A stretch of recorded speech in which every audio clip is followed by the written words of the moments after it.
Hello guys, मेरा नाम है सागर। माय अनएक्सपेक्टेड वाइफ के एपिसोड नंबर 92 में यूई नोआ से कहती है, क्या तुम मेरे बारे में कुछ अच्छा नहीं कह सकते? नोआ कहता है, मैं ऐसा इसलिए कह रहा हूँ क्योंकि मैं तुम्हारी परवाह करता हूँ। यूई अपने सामने रखी डेड बॉडी को देखकर हैरान हो जाती है और अपने मन में कहती है, हे भगवान, चेहरे के अलावा ये लाश बाकी पूरी तरीके से डैमेज्ड हो गई है। यूवी कहती है, नोआ तुम इसके साथ क्या करने जा रहे हो? कहता है, ऑर्गन्स को साफ करने के बाद ये कंफर्म हो जाए कि इसके सभी ऑर्गन सही सलामत है, हम इसे ऊपर से पूरी तरीके से जोड़ देंगे। उंगलियां और खोपड़ी, कुछ ऑर्गन्स इसमें गायब है। मुझे आश्चर्य है कि क्या वो पहले ही बर्बाद हो चुके हैं। मुझे बाद में उस जगह पर जाना होगा जहाँ एक्सीडेंट हुआ था। यूवी कहती है, मैं भी तुम्हारे साथ चलूंगी। फिर हमें वो जगह दिखाई जाती है जहाँ एक्सीडेंट हुआ था। यूवी हमें बताती है, हम लगभग 1 घंटे तक चले और अब ये वो जगह यहाँ से 10 मिनट की दूरी पर है। जब हम वहाँ पहुंचे तो वहाँ एक आदमी था जिसकी उम्र करीबन 40 साल होगी। पहले से ही वहाँ इंतजार कर रहा था। उसकी आंखें लाल और सूजी हुई दिख रही थी। तभी वो आदमी कहता है, डॉक्टर, और अपने आंसू पोंछते हुए कहता है, प्लीज डॉक्टर, मेरे बच्चे के लिए एक अच्छा काम करे। उसका जीवन आसान नहीं था, मैं कम से कम उसे पूरे शरीर के साथ भेजना चाहता हूँ। नोआ कहता है, हमें अभी भी उसकी 2 उंगलियां और उसकी खोपड़ी की कमी है। जब एक बार हमें वो मिल जाती है तो हम उसका मेकअप कर सकते हैं। इसके बाद आप अपने बाकी परिवार के सदस्यों को संपर्क कर सकते हैं। वो आदमी कहता है, आपका बहुत बहुत शुक्रिया। फिर यूई हमें बताती है, नोआ ने कुछ निर्देश दिए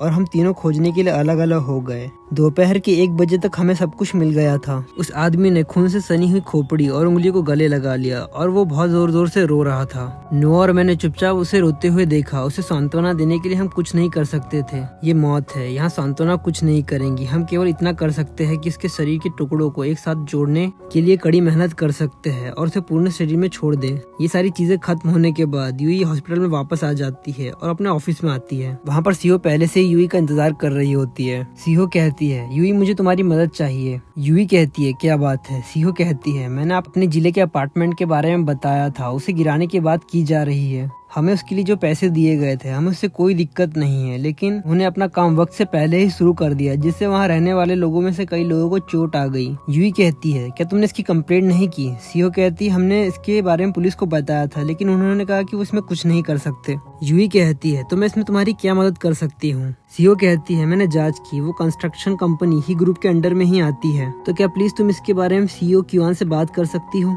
यूई कहती है, मैं आमतौर पर उनके बिजनेस के मामलों में खुद को शामिल नहीं करती, इसीलिए मैं आपकी इसमें ज्यादा मदद नहीं कर सकती, लेकिन मैं अपनी तरफ से पूरी कोशिश करूंगी। सीओ कहती है, मुझे पता है सीओ क्यूआन, उनके एम्प्लॉय ऐसा नहीं कर सकते। आमतौर पर ऐसी चीजों को हैंडल करने के लिए पहले एक रिप्रेजेंटेटिव आता है जो शर्तों पर बात करता है, लेकिन ऐसा कुछ नहीं हुआ। यूई कहती है, क्या ऐसा इसलिए हो सकता है कि अपार्टमेंट के मालिक को ज्यादा ही मांग कर रहे हैं? और अपने मन में कहती है, या फिर वो लोग जो अपना अपार्टमेंट बेचना नहीं चाहते, इसलिए शायद कंपनी इतना अग्रेसिव तरीके से काम कर रही है। सीओ कहती है, मुझे ज्यादा तो नहीं पता, लेकिन मेरे पिताजी ने कहा था कि निवासियों ने मुआवजे की राशि के लिए पहले ही सहमति दे दी थी, लेकिन कम्युनिटी वालों ने सोचा कि ये काफी कम है और उन्होंने अधिक की मांग की। यूई कहती है, क्या उन्होंने कोई कॉन्ट्रैक्ट साइन किया था? सीओ कहती है, हाँ, लेकिन हमें 6 महीने का समय दिया गया था, लेकिन उन्होंने वक्त से पहले ही काम शुरू कर दिया। इससे वहाँ रहने वाले लोगों को काफी मुश्किल हो रही है। शायद यहाँ ही कंपनी गलत है। यूई कहती है, हम पहले इसके बारे में बात नहीं करते कि कौन सही है और कौन गलत। मैं क्यूआन से पहले इसके बारे में बात करती हूँ, लेकिन मैं उन्हें उनका काम करने से नहीं रोक पाऊंगी। इसके बाद उनका ही फैसला होगा कि उन्हें क्या करना है। फिर यूई क्यूआन को कॉल करती है। क्यूआन कहता है, मैंने पहले इसके बारे में सुन लिया है, मैंने कुछ लोगों को वहाँ भेजा है जो इसको संभाल लेंगे। यूई कहती है, क्या आपको इससे कोई दिक्कत तो नहीं होगी?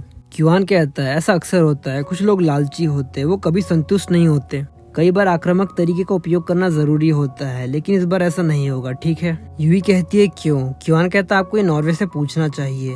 यूई शौक होकर कहती है, नॉर्वे? क्यूआन कहता है, वो शायद आपके घर जाएगी और आपसे इसकी शिकायत करेगी। हो सकता है उसके माता पिता भी आपसे संपर्क करे। आप पहले उसकी तरफ से उसकी बातें सुने, उसके बाद मैं आपको सच बताऊंगा। यूई कहती है, सॉरी रिचमैन, मैंने आपके काम के वक्त परेशान किया। क्यूआन कहता है, आप इसकी चिंता न करें, ये चीजें हर समय होती रहती है, मेरे कर्मचारी इसको अपने आप से संभाल लेंगे। मेरे पास अभी जरूरी काम है, मैं आपसे बाद में मिलता हूँ।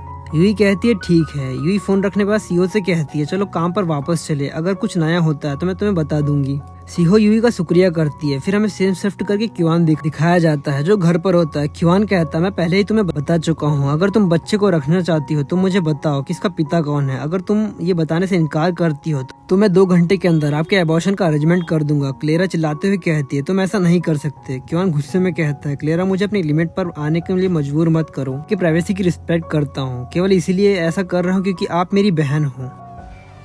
ये एपिसोड यहीं तक, मिलते हैं इसके नेक्स्ट एपिसोड में। अगर आपको एपिसोड पसंद आया हो तो लाइक और कमेंट करके जरूर बता दीजिए और अपने दोस्तों के साथ जरूर से शेयर कर दीजिए। तो मिलते हैं इसके नेक्स्ट एपिसोड में, जब तक के लिए नए हो तो सब्सक्राइब करो, वो जो लाल वाला बटन है उसके साथ सूर्य नमस्कार करो या फिर अनुलोम विलोम, मुझे नहीं पता, बस क्लिक हो जाना चाहिए। अब मैं भी जा रहा हूँ, मुझे बच्चों को गाली सिखानी है। बाय।